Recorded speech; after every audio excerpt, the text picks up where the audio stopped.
Okay, kids, it's time for another episode of the Fueled by Weird podcast, the only podcast that lives in a pineapple under the sea.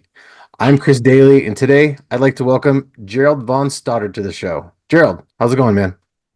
It's going well, man. I am excited to be here with probably the best beard in all of comics. I appreciate that, man. It even gets a little bit longer once you go down past the Well, it's camera. so exciting because I'm drawing a lot of Norse gods right now, and Nice. that is I'm gonna have to take a picture of you and model that. Heck yeah, man. That's awesome. I just wish I had the head hair to match because I do not. Yeah. It all migrated down. So it's kind of a blessing and a curse, I guess. Yeah, I feel you. And this actually isn't even as long as it's gotten. I actually had about that much trimmed off of it, probably back in September. So it used to be quite a bit longer. But That's a lot of cultures they say that's like a sign of wisdom, your it's beard. it's a lot of patience, is what it is. Yeah. Once you get past the stage where you're at, it's pretty smooth sailing. But at least to get to that stage where you're at currently, sometimes people have a hard time getting that far just because it gets real itchy. Yeah. Well, I cut mine off. I cut it off all the time. I haven't ever got it that long, but you got all the color. Mine just turns white, and I just look like Oh, Saint Nicholas. mine's white right here down the middle, and I know, but that's cool. It just the little it's stripe away. it's starting to get a little bit white up here. But I used to not have it. I used to keep it very short, but where I work now, they kind of just they don't really care as long as you do your work. So I'm like, okay, that's great. So I'll just grow it as long as I want to see how long it gets until they're like, all right, we're ZZ done. Top, man. Right. And my wife likes it. She doesn't care the Oh, length she as long as I have facial hair, she doesn't care, which is a oh yeah, bonus for me. okay. Yeah, Yeah, it's yeah, a good yeah. bonus. But what's funny about the white streak, and I've told this story before where I went to the barber and got it all trimmed up looking nice, and I asked my youngest daughter, who we were talking about before, she's 9, and I was like, "What do you think of my beard?" And she's like, "It looks really nice, but why did you have him put white in it?" And I was like, "Oh, it's just a natural." That wasn't on purpose. Yeah, it just happened. She's like, "Oh, well, it looks good then, Dad." And I'm like, "Okay." All right, man. Well, I like to start these things off with an icebreaker question. So today's icebreaker question, I think, is a pretty good one.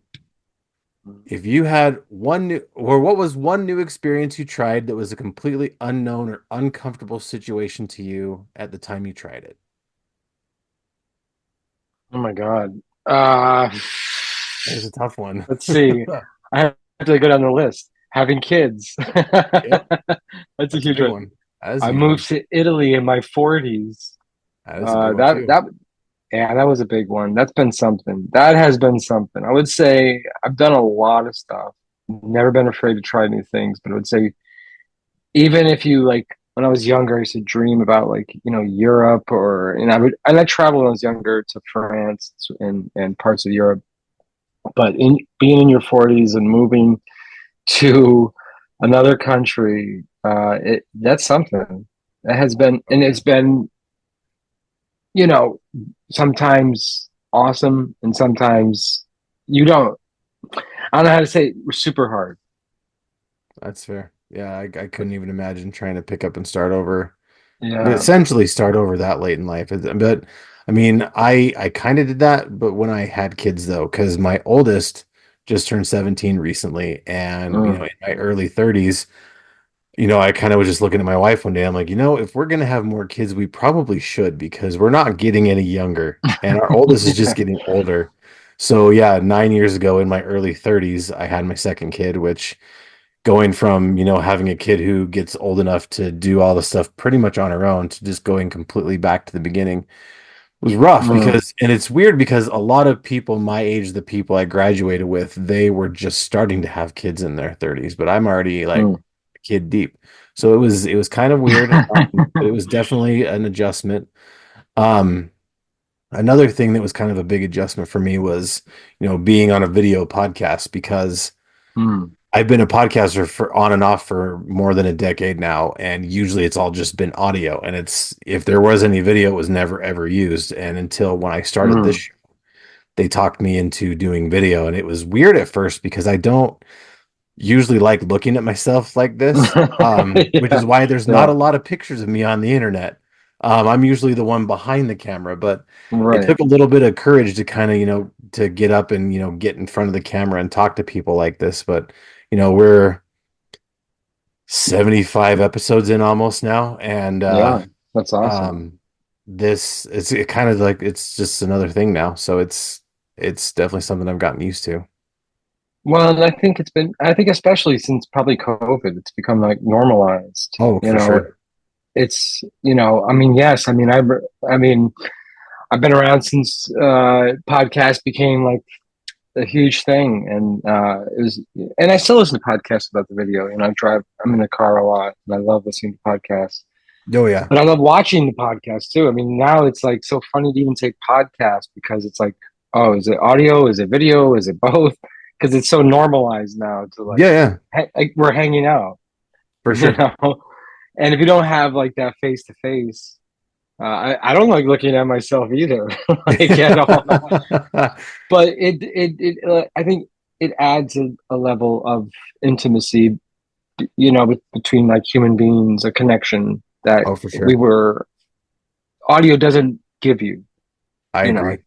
like pure audio. Yeah, for sure. And I know like there's kind of been a big debate on, what's better, video or audio podcasts, or no one wants to listen to audio podcasts. It's video. Video is the new hot thing now, but I think there can also be made an argument for both, really, because Oh yeah. sometimes, like you said, you're in a car all the time, so you don't have a chance to just sit down and watch a video. And Hmm. I'm between my full-time day job and being a dad, I'm running around all the time, and I almost never have time to sit down and watch a video. I try to because I've got friends that have video podcasts that I want to try and sit down and listen to, and they don't currently have just an audio version. So if I need to watch it, sometimes I'll just try and throw it on in the background and I won't be able to watch all of it, but I can still hear it. But I still think Yeah. there's a benefit of having both. Just, because there's Oh, some people who don't 100%. want to listen to video. Yeah, and it just depends. Like if I'm just chilling, I love to watch the video, or Yeah. I've missed live streams a lot because I'm just not available. So I love Yeah. to be able to watch the replay. And Yeah. then when I'm in the car, actually, I could have the video playing and only hear the audio. So I don't know. It all works. I love just that there's like guys like you and girls and whatever in between Yeah. making shows, interviewing creators, talking about comics. So I get to enjoy it. I get the privilege of listening to people that I admire. I was just telling you before, like you've had some amazing guests on your show. Yeah. It's been pretty surreal. And yeah, it's fun to try to use your not your background, but use your platform to try to help elevate, this medium that, might not be as well known to everybody. And, Mm, even I had mentioned this to someone just the other day, whether actually it was Longbox Punk, Chris. We were talking a little bit on Threads where, we really like the fact that we can get on and we can promote comic creators, and whether it's 5 viewers or 500 viewers, chances are, however many people end up tuning into my show, and tune into his show, are going to be mm. people that have never heard of you or heard of Immortal Coil. So it's a way to get your stuff out in front of more people that you wouldn't normally see. And I'm with you with live streams because I think they're a lot of fun. I've only done a couple myself, but um like you, I miss out because of time zone all the time because Yeah. I'm in Mountain Standard Time. So usually everyone who does the live streams Mm. is in your time zone in Eastern. So it's like while I'm working or something where I'm just not able to view it. So I'll try to throw it on the background, kind of like what you were talking about before. But it's nice to go back and be able to catch the replays and see some of the stuff that was going on. Well, I mean, just before I think it was like an hour. No, it was like a few hours ago. I was like, oh, I'm gonna go check out my friend Sam who does a comic called Cavercini, and he's in England, and he was on K-pop show, and I was like, oh, cool, I wanted to check him out, and it was yesterday. I totally got my days wrong, Yeah. but the cool thing is, I watched it anyway. Yeah. I just love sometimes the live streams, like the community chats. I always love the Oh chats. yeah, it's a lot of You know, fun. be, stuff like that is cool. But hey, man, any chance to talk about comics with anybody is my favorite thing in the whole world. I don't think I like talking about anything else besides Legos with my kids and hockey with my oldest kid and comics with my friends and new friends and other peers and stuff. That's kind of my life. It's kids, hockey, and comics. I get it for sure. And shout out to Longbox Punk. He's a new friend that I just recently met. I've heard nothing but awesome things about that guy, and so far everything I've learned is pretty awesome. So Yeah, shout yeah, out we just met shout out yesterday. to I was on him. a show Yeah, yeah. yesterday, and I just thought he had a cool name for the show, and I we agree. we became friends on sort of Blue Sky, and he had an opening, and like, I mean, it was seriously, we just like introduced ourselves to each other, and then it was like 24 hours later, we're hanging out, That's and I'm awesome. like, it is awesome, and and I love that too because I love following people, but this is also a chance to be like, get to know people better. Yeah. Because following people is cool, but like getting to actually interact and talk to them is even better. Oh And man, 100%. Well, we're talking speaking of about that, Jonathan, like Jonathan Hedrick, yeah, we're talking about Jonathan, who's an awesome comics writer, very prolific, and he moved to Italy, and I live in Italy, and I've been following him, backer of his books, big fan of his wife's artwork, yeah, she's pretty incredible. big fan because I've seen the work she's done with David Byrne on his books. Um, and she just did, I think, some work with a guy named Oscar. I think Oscar's in Argentina. Oscar's an awesome writer too. But Jonathan and I actually got to hang out in September. We probably, if he was still living in Florida, we could. I don't know when I'd ever meet the guy, but Right. he moved to like 2 hours north, and so we got to hang out at a comic convention. And I was like, and my 6-year old fell in love with him. So That's and our awesome. wives are Italian, so that was kind of a nice connection. They're talking Italian. We're like looking up Duolingo. You got Google Translate pulled up, just listening. Yeah, exactly. Yeah. And how awesome is Blue Sky? Like I was on it when it first kind of got introduced and when not very many people were using it, but so many people are using it now and there's so many really cool people on there. So many. I mean, it's night and day. I almost signed up for it when it was first coming around, and I was like, I don't need another social media. And I never was Oh, a big for fan sure. of Twitter anyway, because I feel Yeah, like yeah. Twitter X, whatever you want to call it, just not my platform. Just Sure. never really.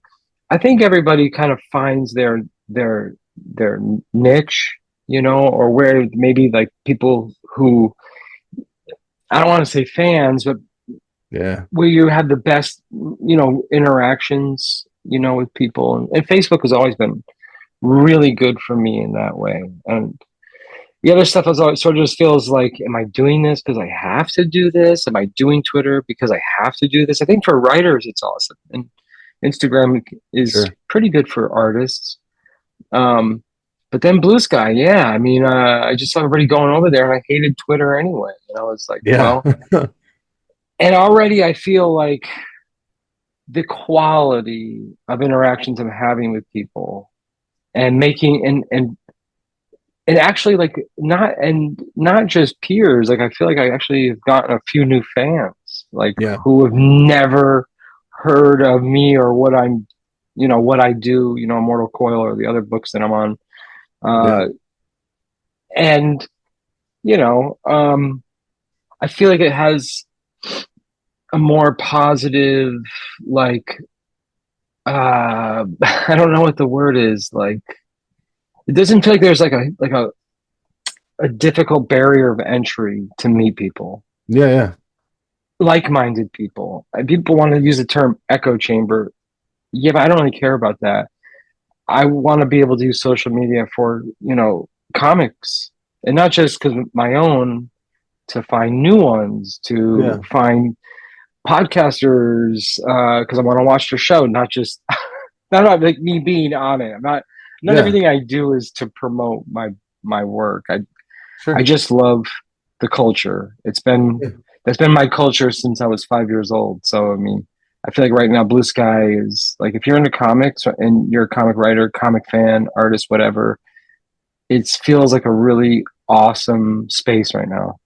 I agree. And I think what's been helpful is really you get what I learned was they call them a starter pack where you can make like a Oh list yeah, yeah, yeah. and I've been lucky enough to be added in a couple. And I think that's why so many new people have found me where, you get a Well, bunch of I saw you in one yeah. today. Yeah, which I think is so cool that, I feel kind Yeah, of honored to be added into my tiny little show, got added into one of yeah. those things, which is cool. And, that's a good way for people, like you were saying, to find new fans and find new friends to interact with. And I really feel that Blue Sky kind of has like, all the parts of Instagram you like and all the parts of Facebook you like, and even all the parts of Twitter you like, because with his And crappiest I think a little bit of Tumblr back when yeah, you Tumblr kind was of a just thing. rolled all together, and here it is. Because as crappy as Twitter is, there's still some really cool people there, and that's actually why I haven't totally left it altogether. Is because Same. there's a couple of really awesome people that are still Yeah. over there. Specifically, shout out to Anthony and Steven. They're a couple of really awesome guys that are they're the most Mm, active on Twitter, and that's kind of why I haven't left all the way. Is because mm. it seems like with the mass exodus and people deleting their stuff, a lot of the jerks have kind of removed themselves, so it's a little bit more of a bearable place now. Not that it was really that bearable a place before. Yeah, I mean, for me, like I never, a big reason. I mean, I understand. I don't live in a total bubble. I understand a lot of the mass exodus, but Right. all my socials are heavily curated, and I don't feel weird about that because I'm You not shouldn't. on social media to make enemies or make stances on things that don't matter to me, Yeah, or it's a platform to make connections, absolutely. to say, here's some artwork of mine you might enjoy. And oh my God, like there's some groups on Facebook, like, and one in particular, I can't remember the name right now. And I've met some amazing artists on there and possible future collaborations and stuff like that. That's cool. All right, well, I'm gonna get off my soapbox of social media. Yeah. We'll continue on. So, what I want to start with now is, for the concept of the show Fueled by Weird, it's all your hobbies, your interests, the stuff that you're into come together to make you who you are. And, those are essentially the things that fuel your weird. So, what are some of your interests and your hobbies that you're into? I know, and I know you've asked other guests this question, and I love it. Have. And and it's funny. I mean, it probably was a lot weirder years ago. I think kids kind of tamed me out a lot, which is good, which is a really good thing. And that's like I think why I like to write. I only write one book, and that's my own book. But why I like to Sure. draw or be an artist on books that are a little weird. They are not like happy-go-lucky comic books. Like the more fucked up, the better. I mean, That's all I'm right. into it. If Weird. if that book is like kind of twisted, like sign me up. Yeah, dude, I'm all Um, about the weird stuff for sure. I yeah, mean, so I feel there's a place in my heart for superhero books. There's a place in my heart for, heartwarming stories. But man, you tell me a weird story like my good friend Chad Perkins, shout out to Chad. He writing a book called Set the Hook, where it's a guy who is trying to get revenge on a fish who killed his father. Right? It's so good. Okay, It's so you weird, want to but it's talk about so weird? good. The Heck weirdest yeah. book I think I have read, and I love it, and it's by the writer, and we become friends, and I love this guy, Daniel Torres, Space Chimp Comics, called Tales from Toxic Pond. Oh my God, dude. Oh It's yeah, so I weird. think I just became friends with him recently. I saw that and I Okay, was have him on like, the damn, show because one, he's like the nicest. He's one of the nicest guys in comics. But where is he getting these stories from? It's like almost. I'm like, I joke around with him. I'm like, you come off so normal, and then you put out this comic. What do you got going on in there, dude? Like, there are like doors upon doors to other universes that you're sharing with us. that's awesome. So but to answer your question, my hobbies, I mean, I'm a big fan of literature. I read actually prose probably more than I read comics.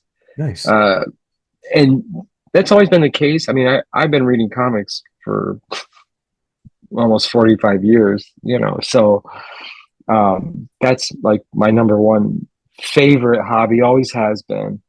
But I'm a big fan of prose, whether it's Norse mythology, Neil Gaiman. Um, I don't like to read a lot of fiction. I love to read a lot of historical nonfiction, mythologies, secret cults. That's awesome. Always going back to, I love, but I also love to read Shakespeare and Edgar Allan Poe. And there's some modern fiction I would love to read, some weird stuff. I'm really into witchcraft right now. Like, but then once I start reading fiction, I get obsessed with the history of it, and Oh, same. I'll read a tiny bit of something that's supposed to be fiction. Like, okay, no, no, no. I put it down. Then I'm on like online searching for like the weirdest books on historical witchcraft, and I want to know more about it. Like, I want to know, things of this nature, a supernatural thing, cosmic uh, stories. So that I fall down these rabbit holes, Oh, and dude, I'm so glad you said that because I'm kind of the same way. I dropped off from reading comics for a while and was just like super deep into prose, and I've kind of tried now to kind of mix it up a little bit so there's a little bit of both. Because I'm yeah, a big prose reader too. I used to be a big prose writer, but I've that's kind of fallen off a little bit. I need to kind of get back on that wagon. But I have this thing that when I start something new, I get so super because I read a lot of fiction. Um, but I get so super obsessed. Like I have to dig into the why behind it. I have to dig into the inspiration behind it. If I start something new, I have to go all the way back. I can't just start here. I have to go to the origin.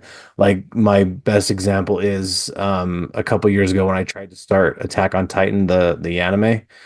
mm, I went a super deep dive, like who wrote it, where did the inspiration for this crazy story come, how did it happen, and just all of that stuff. I go down the weirdest ass rabbit holes, and my wife makes fun of me for it. She's like, "Why are you looking at? Why does it matter?" I'm like, "I don't know why it matters. It just matters. I need to know. yeah, it just I need matters. I need to go on these deep dives. I have to know."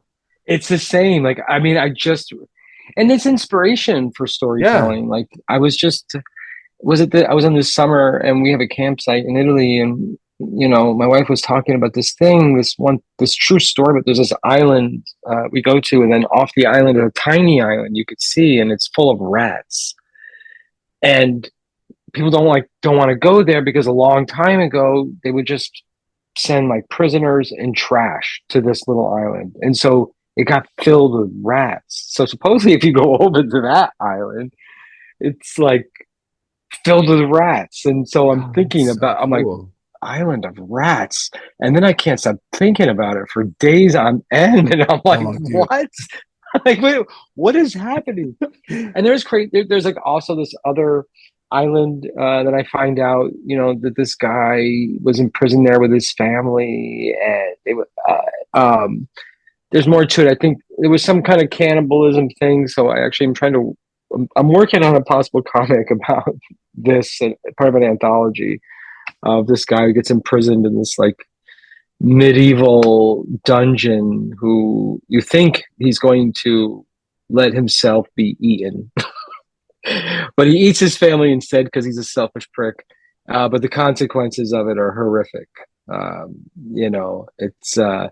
it becomes it's this haunted immortality thing he finds if he eats people.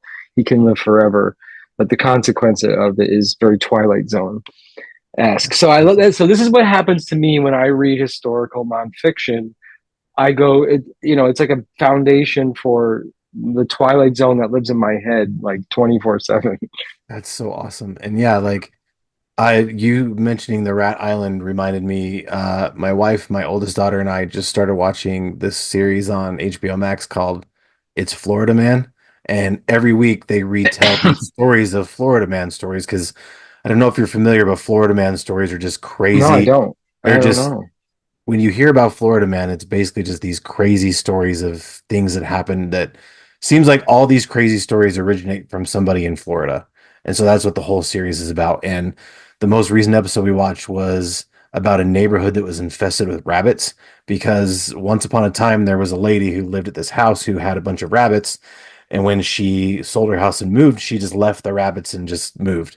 And so the rabbits just ran free and the rabbits just kept multiplying and multiplying and multiplying, and so now there's hundreds of rabbits that just roam in this neighborhood, and they were trying to figure out how to deal with this rabbit infestation. And I got on the same train you did with the rat island. I was like, we've got this neighborhood full of rabbits, and we've got all these people that are trying to figure out what to do with them, and some people want to kill them just because to get rid of the overpopulation, and some people like want to save them, and all these different people have all these different ideas of what they want to do. And I was just like, yeah, I need to know more about this. So I got on my phone and just did this deep dive into rabbit neighborhood. I was like, oh man. So I think you and I just became best friends because I'm so excited that my brain's not the only one that works that way. And well, it's true because I feel like we talk about weird as I'm not as outwardly weird as I was growing up, oh like playing in bands and having a mohawk yeah, and just being a genuine crazy person. But I mean, I was happy, but I was just wild. Maybe so a lot of it is in here, and we're talking about kids, and I have a 6-year-old who is weirder than me, and I couldn't adore him more for it. I that's mean, awesome. since he was like 4 years old, his favorite writer artist is Tim Burton, and we actually took him to Torino, which is like pretty far from where I am in Florence, and they had a Tim Burton exhibit in this museum, and it was like the last week, and it was phenomenal. And I mean, just looking at his face, like 5 years old, and we got to see Universal monsters costumes that they use, like the Wolfman and Frankenstein, and some kids would be terrified. My son is like, it's like little hearts, like I see little cartoon hearts like coming out of him. Like he loves this stuff, and I love him for it. I mean, his stories out rival mine any day of the week for how weird and dark they get. That's awesome. And so we actually, when we go to when I walk him just to the bus stop, and it's like a 10-minute walk, and so we have a choose your own adventure. We made this game where we choose your own adventure story, and he wins every Yeah. time. I mean, he just takes it. I have no response. I'm like, who is this kid? You are insane. That's awesome. So but it's very imaginative and it's dark, and he's definitely weirder in that way than all of his classmates. But I always try to encourage him. Like, people are going to call you Yeah. weird, and they're going to think you're different, but your imagination is super super powerful tool and good for the world, no matter how dark and weird it might seem. I mean, Yeah. if it's like myself, like my art can be a little dark or weird, but I don't feel dark and weird. Sure. It's how it comes out. And maybe that is weird to some people. I find some of the darkness in the world, or what someone might consider dark, to be beautiful at the Sure. same time, you Yeah. know. Um, oh, and they have a hobby in Italy where I love to visit, like 1,000-year old, like monasteries where I don't know about this. I don't think this has happened in the US, but almost every old church that you go into in Italy, you are walking on dead people.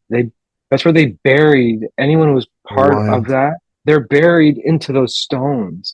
That's And a lot of crazy. times at the altar, I guess the person who founded it or whatever, I mean, there's one right in Florence. I mean, there is the skeleton for everyone to come see. Like, it's a fucking embossed skeleton, and I'm That's not like, crazy. oh, I'm like, oh my god, there is so much story to this. I like this is a comic waiting to happen. That Oh, skeleton's for gonna come sure. breaking through the glass and be like, ah. That's so cool. That's awesome. Well, speaking of your art and your writing, I noticed that you had mentioned that you're a writer for your own books and you're an artist for your books and other things. Which one were you drawn to first, and what was your inspiration to get to take the path of being a writer and an artist? Well, it changed. I started drawing comics when I was 5. Well, 7, maybe. I mean, I was an avid fan of cartoons, and I remember my first drawing, and I'd never forget it. I wish I could find it, was Donald Duck as a vampire. Oh, And nice. and then the next one was a comic strip I made where Donald Duck was a vampire, turning the rest of all his Disney friends into vampires. That's awesome. And I tried to bring it to school, and I went to Catholic school. And I got, Oh God. yeah, no, that didn't go over well with the nuns. Oh, I'm sure. And I knew I was onto something. I was like, the fact that it disturbed so many people, I felt so happy about it. Um, so I started my comic journey. I mean, that was a long time ago. I'm 50 this summer, which is crazy to think. Uh, and so, it's been over 40 years that comic art is such a passion of mine. And then it became just like, I didn't think about anything else. I mean, just growing up, kids were playing sports. I was reading books and drawing comics. That's all I did.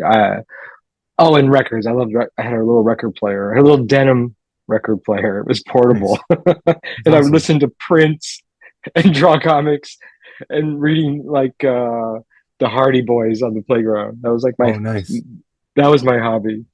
And so it was all about drawing, really art. I never thought about writing. As I got older in my teens, I took up writing a little bit because I started to fall in love with poetry, Baudelaire, Rimbaud, Shakespeare, Poe. There was, there were a lot of things I was reading that I just sort of, Dylan Thomas. I was sort of like fascinated with the musicality of language. Um, and but I never thought about mixing the two. It didn't become like something that was on my mind. They were Sure. very separate, comics and sort of, we're talking about prose before, Hmm. they felt like two different worlds. And I didn't even write my own comic until I was about 36. I just was interested in drawing, and I was really, I mean, I sort of fell off too for a while because I grew up into the superheroes. I was really into the Punisher, actually. Like friends of mine wanted to be Captain America. I wanted to be the Punisher. You know? Fair. And my parents never let me do it for Halloween. I was I just wanted. I was so obsessed with skulls. It wasn't the guns. I just thought he was like this angel of death, and I just thought I I mean, you weren't understand the wrong. old. Yeah, I mean, I Yeah. understand the ultra violence of it, but I was obsessed with the Punisher, the anti-hero with no powers, and Yeah. that gritty New York City underbelly dark thing. And I feel like, Daredevil had that too, but Daredevil was a superhero, and Right. the Punisher was not. And so I kind of became obsessed with that. But then I think it was my sophomore year in college, I just walked away from comics because I felt sort of disillusioned sort of by like superheroes and all that stuff. And I mean, I got into Preacher, Hellblazer, everything Neil Gaiman did because Neil Gaiman was the first writer for me. I think Alan Moore has done this for a lot of people, but for me, it was Neil Gaiman. All the things that I was into, it seemed like he was working with creative teams that put it all together. Like if you were someone who loved literature and you loved comics and you loved outsider art, but you also loved mainstream art, it was like this like bastardization, like like it just sort of gelled and it worked, and I just sort of like fell in love. Like for me, Sandman, Dave McKean's artwork, and all the artists.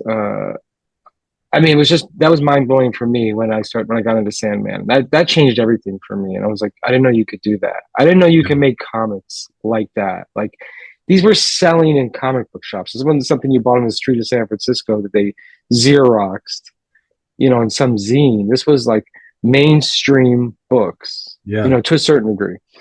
Sure. Um, and that was sort of life changing for me and the kids thing. But I feel like I couldn't really write nowadays. I couldn't really write a story. I think I can write my story because it comes from a place that I feel I really don't even know if I could find the words for it. I do a lot of art for the people because I love their writing. And even if I could write a story for like Swamp Thing or something like that, and I would love to, I would rather do the art on it because I feel like there are people whose craft is writing, and I think that they're way better writers than myself. I think I have good ideas. Sure. I wouldn't put myself and say I'm an amazing comics writer. I feel like, I'm writing my own book. I don't think anybody else could write this story, and I love being able to draw it. And, but I also there's a lot of writers out there that I just absolutely love and love to do art for. So I think that was like a very long-winded way to answer that question. That's okay. No worries, man.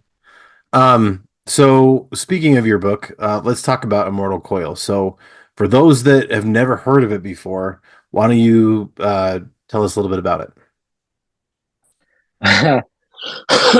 So Immortal Coil.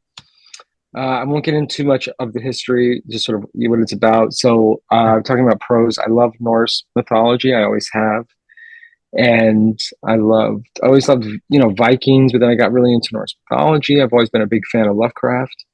Um, Not so much like the Lovecraft fandom, but I actually love Lovecraft as a writer.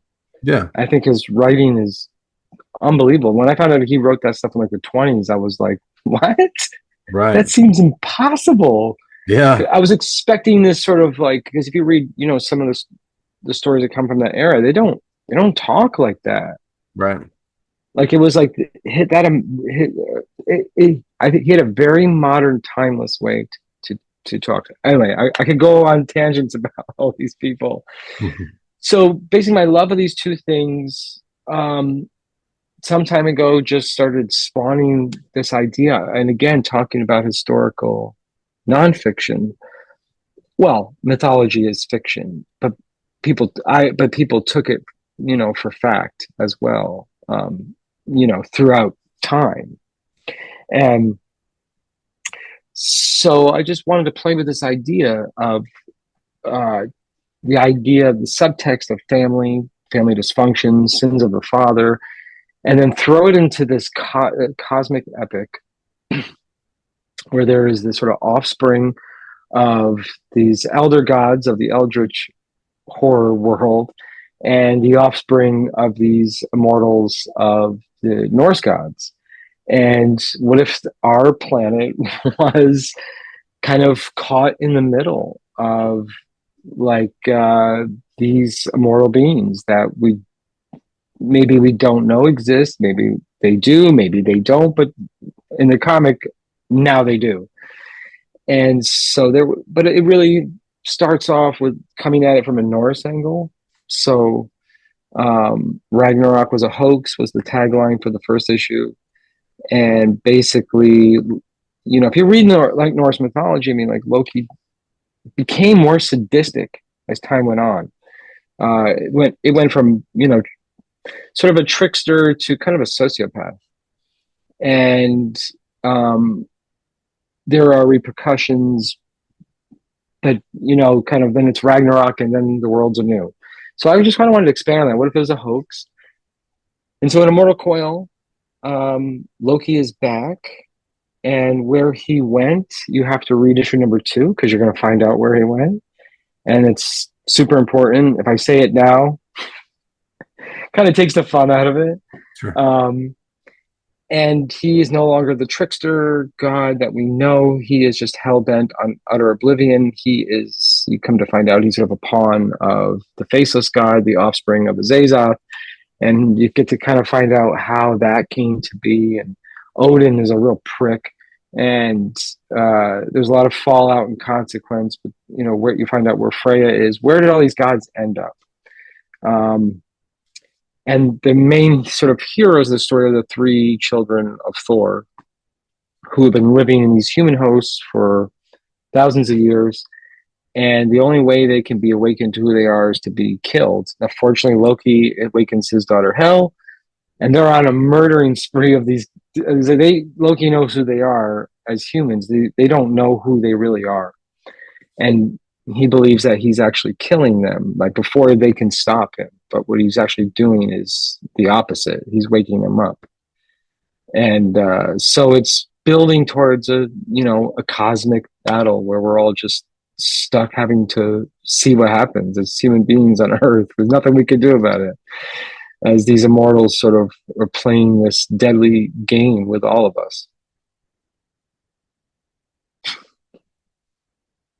Hold on, I why do I lost the audio? There we go. That's my bad. Sorry. There we go. Can you hear me now? Yeah, yeah, Okay. Sorry about that. Okay. that's So all right. for the inspiration for the story, did you kind of just take your love for the Norse mythology and kind of just find a way to tweak it and turn it and tell your own kind of story with it, or? Absolutely. I mean, absolutely, because I always love, you know, especially mythology, because there's so much room for interpretation. I don't take any mythology, and I don't care whether it's Christian mythology or Norse mythology or whatever mythology that might be. Yeah. I feel like because it's storytelling, there's no ending ever to these things. I mean, we can play with it, have Yeah. fun with it, take it to, in my case, I want to take it to a dark place that fits within a comic book setting. So yeah, definitely my love of Norse mythology. But when you actually read Norse mythology, it is about family. It's a drama. I mean, it's basically the precursor to like every soap opera that has ever been created. You know, it's just like cool, I guess, because they're like Norse gods, Asgard, but it's not Marvel. As much as I love Simonson and a lot of the work that's done on that comic, this is not that. This is Yeah. taking some of my experience with family dysfunction, maybe sins of the fathers or transgressions of, bloodlines, taking some of my experience with that and how you find redemption, and using that, my sort of love of mythology, to have fun with it, tell the story in a totally different way, but always at the center, the subtext, the heart of it is family. It is that it could be selfishness versus altruism, redemption versus revenge, these sort of motifs that are kind of like in the back of my head. Nice. So, we've talked about you've got the issue one, you've got your Kickstarter going right now for issue two, and we'll talk about that in a second. But do you have kind of like a long-term plan for Immortal Coiled? Is it like a certain set amount of issues that you're trying to get to? Do you have like long-term, like, I guess what I'm trying to say is, do you have it planned out like as a mini series or as like a long-running ongoing series? Ideally in a perfect world, if you had the funding, how would that go? No, I mean, it would never work as a book that just kept going. I mean, I even feel that way about Sandman. I almost feel like Sandman went on way too long. I could read like the first 4 or 5 books and be totally content. Um, but no, I don't have it. I have it. I have a studio and I have it all mapped out on the wall. And so there are 2 story arcs, part 1 and part 2, that span 13 issues. The first 6 issues come at it from more of a Norse angle, and the last 6 issues come out of it more of an Eldritch horror angle. So kind of Okay. the second story are more monstrous, more apocalyptic, more cosmic in a way, dealing with a little bit more of that family, which completely different dynamic. These are not human beings, and the Faceless God is one of the only, I feel, creatures or characters from the Eldritch world, from the Lovecraftian world, that uh, hates and loves human beings at the same time. So there's a lot you could do with it. There's a lot you could do with that character, because he's probably the most human of, but it never really can be human if you're immortal. So this is sort of like it's always in the back of my head, is can't I can go on about that too, because I thought of this with Superman. Like, you can't really totally ever connect, because you can never totally relate. Sure. Like you cannot be in each other's shoes. So what do you do with that? They have a choice. So no, I have it planned as a 13 issue kind of deal. The sixth issue will sort of wrap up in a trade, the first trade. And to my mind, there's two trades, part one and part two, and a little more Norse flavored on the first story arc and a little more Eldritch in the second. But same story, same universe. Yeah. But no, there is an ending. I already know what the ending is. I can't wait. I wish I could just write the ending, just draw it now, because it's. Sure. I think if people stick around, I feel excited because I think I'm writing a story I would be so excited to read. I mean that not just because I wrote it. I feel like Sure. stuff is just. I'm like, oh my god, I would buy that. Yeah, I mean, they always say, if you can't find what you're looking for, just create it. And so you've done exactly that. So that's perfect. Yeah, so I'm just going to keep Kickstartering it, and we'll see what happens. Well, the second issue we funded in less than a day. So obviously there is a small fan base for it, people who believe in it, and that makes me super happy because this is my baby. This is like, I mean, I work on lots of other projects that I really love and I stand behind 100%. Other creators whose work I'm not even involved with at all, I shout from the rooftops. But at the end of the day, I wake up with Immortal Coil and I go to sleep with it. This is a big part of my life. It's like my third child, I call it. Oh, I'm sure. So, Yeah. speaking of the Kickstarter, you've got that going on right now. So let's take a few minutes and talk about, some stuff with the Kickstarter. Yeah. What would you like to know? Let's just let everyone out there know, like, is there, what do you have available on the Kickstarter? What some of the different, the stretch goals and different pledge levels you've got available? Ooh, my favorite part to talk about because I love doing it. I do. I love doing it. I gotta chill out though because I just want to make so much cool shit for people. I gotta take it easy because I get excited because like I wake up and Sure. I'm like, wow, we already doubled like the funding goal. And I'm like, and I just like I want to do it because I feel like I want to give back, but I got to take it Yeah. easy because the most important part is making the best book possible, and you can print it, Sure. you can ship it, and not go broke. Sure. Well, break even. There you go. That's like my motto. Let's break even on this, and so we can keep putting the book out. Um, but yeah, it's live right now. So basically, if anybody missed issue number one, uh, it basically is called Immortal Coil number one through two Awakenings. It really is to fund issue number two to make that happen. Um, I'm almost 10 pages deep into the comic already, and it's 24. We might have to push it to 26 pages. Um, got a whole new creative team on this, so the artwork, I feel like the creative part of it is just seen a huge upgrade from issue number one. I'm working with an inker for the first time in my life. Um, Wow. so I'm really focusing on the pencils and doing the pencils as best as I absolutely can. I'm working with a guy named John Martin, and I'm still working with the same colorist, but I guess in between issue number one and two, I don't know what happened. He's from Brazil, and his coloring just went through the roof. He's sending back pages, and I'm like, Wow. Guilherme, I've always loved your work, but who's coloring this? Are you sure it's you? This is insane, dude. This is insane. That's awesome. So I feel like the both of us, him and me, by doing this and really being 2 feet into the sort of comics world, doesn't matter how old you are, like I don't know, I feel like and taking advice from other people, being inspired by other people is definitely an upgrade to a lot of the parts of the book. There's some people who are the same, working with the same editor, Sean French, who's amazing. A lot of different awards in this one. Really want to focus on like not just different covers, but options of covers. So there's a foil, Yeah. there's connecting covers for issues one, two, and three, and you can get them in Nice. gold medal if you want. I designed a metal tarot card set for Hel and Freya as the That's Death cool. card and the Empress card. So for every issue from now on, I'm going to be doing a tarot card for every issue. So there will be 13 metal tarot cards Very for cool. every main character of the series. Um, Oversized prints. I just added. I think we hit it. No, we haven't hit it yet. But I'm still gonna make it.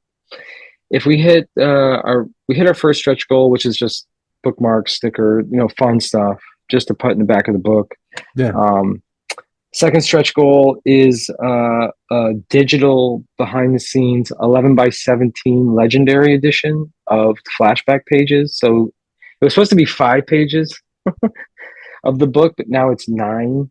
Oh So those wow. 9 pages will be available as, imagine a comic book that's saddle stitch colored, same paper, same cover stock, but 11 by 17. Oh wow. Black and white. It'll include the line art, the blue lines, pages of the script, commentary, behind the scenes, what I was thinking, some early character sketches. And that'll be about 20 pages. And so I just added that. And if we hit our second stretch goal, I will offer every single backer the digital version of that for free. That's cool.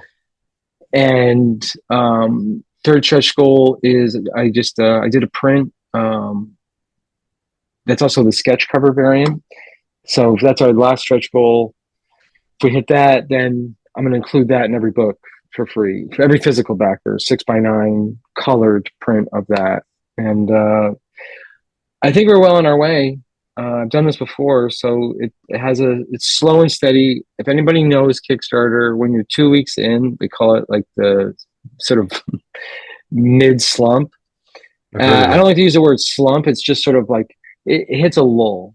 There's Yeah. always a lull. So, and I think there's a danger of thinking that you have to do more. And I fell into that in the first issue, like, oh my God, I got to do more. I got to offer more. And you can really put yourself like not in a great place because the book really should speak for itself.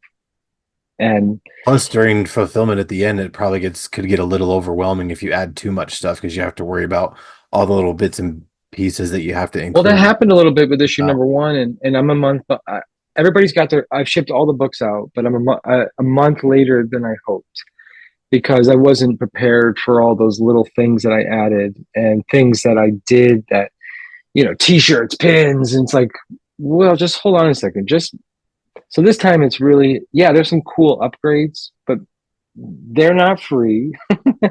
People do Right. have to pay for them, and I will Yeah. make those happen. But there's no t-shirts, there's no pins, it's artwork and the book. I am excited about the legendary edition though. I'm really super excited about it. I hope we hit that stretch goal. I think it's something I would love as a fan. And the really cool thing is if we hit that stretch goal for the digital legendary edition, people will actually get that next month. That's Like cool. almost right after the Kickstarter ends, it'll be available. That's awesome. Yeah. Cool, man. So you don't Well, have to wait a few months for the books to be printed and all that and shipped. Since it's digital, if we hit the stretch goal, you could be reading the first 10 pages in all its full glory and see the process behind how we did it as a team, how it came together. that's awesome. Well, Yeah. folks, the Kickstarter ends December 9th, so make sure you get and check it out now. If you're interested, go give it a look. There's some beautiful art in there, so definitely don't sleep on this one because you need to check it out. I'll make sure that we put the link to the Kickstarter in the show notes and we'll share it out on the social medias and share it out all over the place so people know where to find it. I appreciate that. And I Absolutely. do believe in it. I don't, no one can make a comic for everybody. That's impossible. Absolutely. But I think for certain people, I think if they give it a shot, even the digital version, which is fine by me, I'm not like, hey, you need to do this. Like, man, if anyone could just re-sky it, because that's my new term. I talked about with Longbox. I said I'm not saying Yeah, retweet anymore. Re-sky it. I like that. I like that. So re-sky it, like it, tell a friend. Not because it may be a comic that they would not want to miss. This may be right up their alley. I feel like we are really, and I know I am trying to make something that people, when they get it, that they really do feel like, wow, this was like the best $10 I ever spent, like on a comic. Cool. That's what I'm trying to make. I want them to think that and say that. That's cool. And that's a good goal to strive for sure. Yeah. So, after this Kickstarter wraps up here in like a week and a half, something like that, what do you have next coming up that you can talk about? there's things already in the works. I got a book, the artist on just the artist, called The Devil's Gate, which is actually on Kickstarter now. It's a Western horror, uh, Nice. and it's been a lot of fun to draw because it's a little darker. I'm inking that one as well, so it's very darker. It's very noir.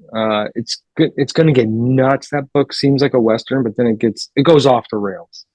Um, It's cool. and Devil's Gate, people can go on Kickstarter, check that out. Awesome book with a great team on that book too.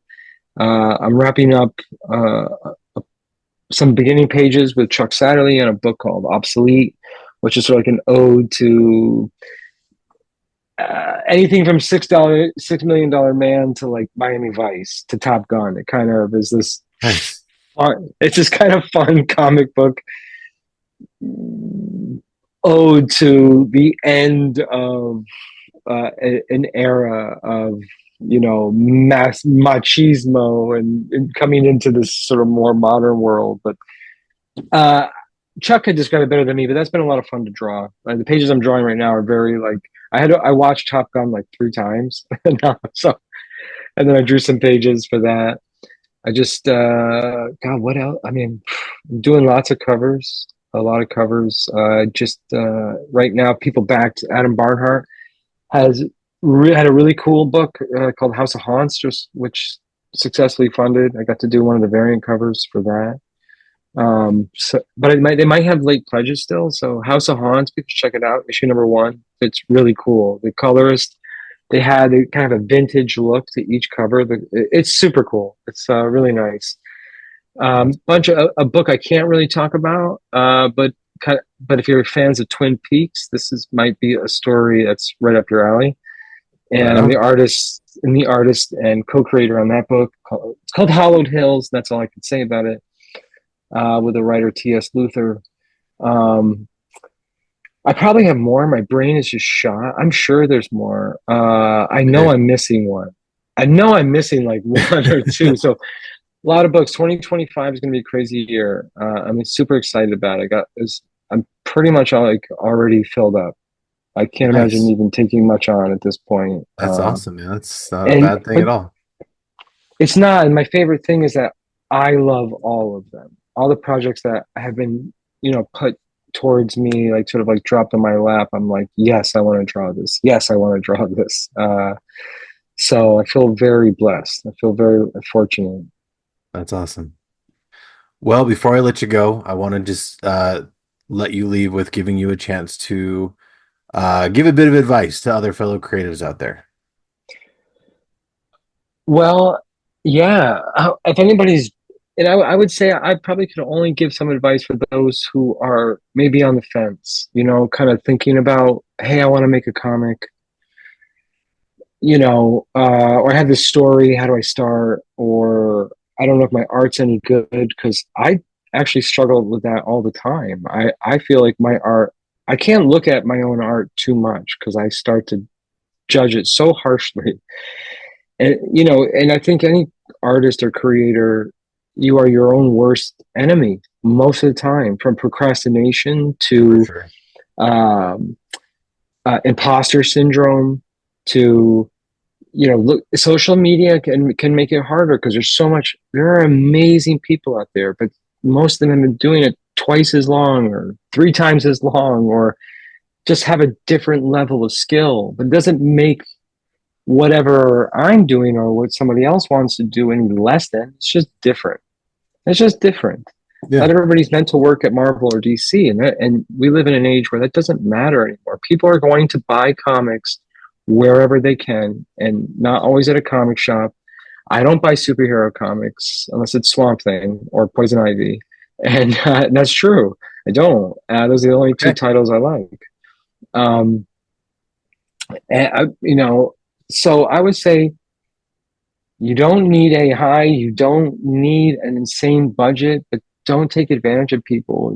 Build a community, meet like-minded people, get some inspiration, find someone that you admire to talk to. And if you get that feedback, take it to heart. And, if you don't think you're a great artist, try drawing it anyway. If you don't think you're a great writer, try it anyway. you might surprise yourself. I didn't think that I could make this a full-time job when I started, especially so late, much later in life. And it is my only job today outside of being a dad.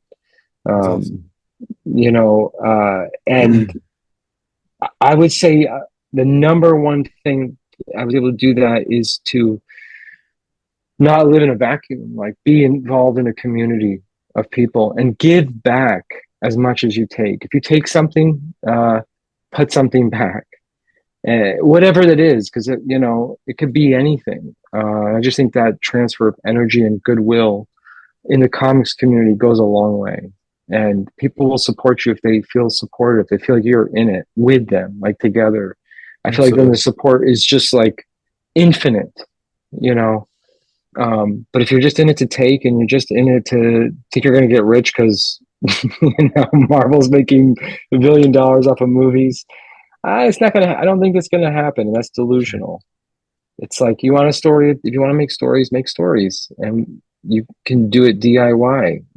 And so yeah, meet some people, be a cool person, and give back. And I think it all works out one way or the other.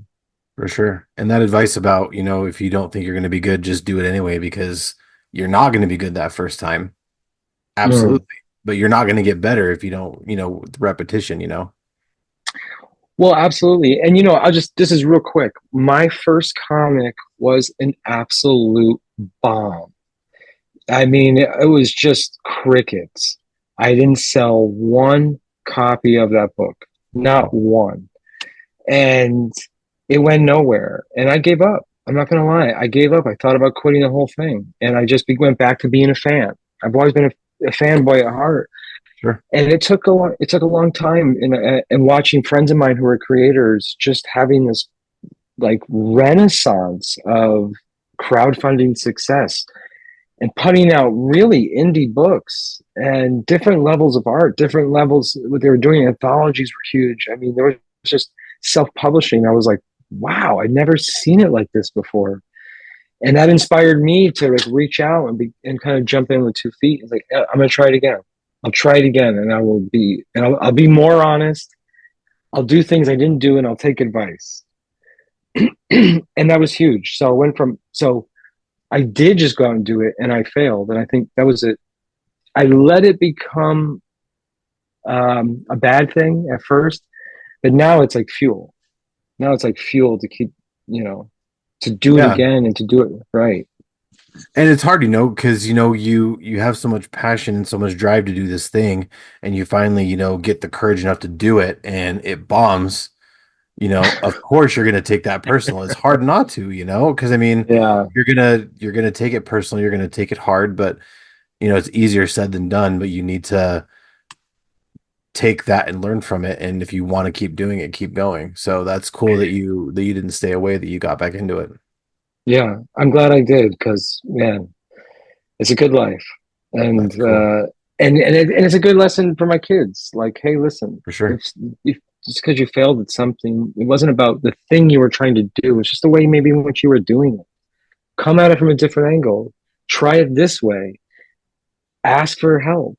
And then that's what I did, night and day, absolutely night and day. That's You know, cool. and I'm and so watching Immortal Coil, like sort of take off like it has, I'm like. I'm touched, and I hope like especially my 6 year old who's a comic nerd. I hope he's my biggest fan. He has all my covers, That's cool. and he Very loves it. cool. I don't want him to read it, but he's such a dark little dude. It doesn't matter. That's awesome. All Yeah. right, man. Where can we keep up to date with you on stuff that's going on? Where can we make sure we stay current on all your projects that are coming out? Where can we find you? Just you can find me on socials. I have a website also, gvonstoddard.com. There you can sign up for my newsletter on Substack. So I'm going to be moving over to that with more updates in 2025. Because I mean, on Facebook, I pretty much share everything behind the scenes, pencils, sketches, ideas, appearances. I mean, you name it, I throw it all out there for free. But I might be moving over more to Substack. So you can always sign up at my website, gvonstoddard.com. But any social media, there's only one of me with my name, so it's not hard to find me. And I'm not huge user of Instagram. So Blue Sky and Facebook right now, those are my two number ones. Those are my two number one socials where I interact the most and share the most about what's going on. Either one of those, you'll find links to, projects that I'm working on, projects that I just support and love and you should check out too. So yeah, that's where you can find me. Very cool. Now, for me, first of all, I want to thank Polygon Horizon. Their song "Pizza Force" is the song we use for the show. Go check them out on Bandcamp. They're a great band, and "Pizza Force" is such a cool song. It's It's a awesome. cool title. It's such a cool song. Like it's kind of like an 8-bit Oh Nintendo yeah, cool yeah, kind of thing. yeah. Yeah, It's cool. it's so Yeah. cool. It's very cool. You can find the show Fueled by Weird on Instagram and Facebook. You can also email me at fueledbyweird@gmail.com. Hit me up, questions, comments, concerns if you want to be a guest on the show and just chit chat me there. You can also find Fueled by Weird on YouTube, Spotify, wherever you get your podcasts, and you can now find us on the Spotlight Media GA app, along with the rest of the Stay Weird Network shows, the Nerdy Manroom show with Hassel and Monster, Hassel's Review, and Big Rob's House of Entertainment and No Chinese Food. Now, the Stay Weird Network, it's a brand new podcast network that we have dedicated to bringing some awesome back to the internet. You can check us out on Instagram at Stay Weird Network and at YouTube at Stay Weird Network. You can also email us at stayweirdnetwork@gmail.com. And lastly, I'd like to thank our sponsor, The Zone Collectibles in Tifton, Georgia, your one-stop shop for comics, collectibles, and so much more. Now, if you like the show, please like, subscribe, leave a review, and tell your friends, because word of mouth is my friend. And remember, kids, life's too short to be normal, so stay weird. Gerald, thanks so much for joining me tonight, man. Thank you so much, Chris. Absolutely.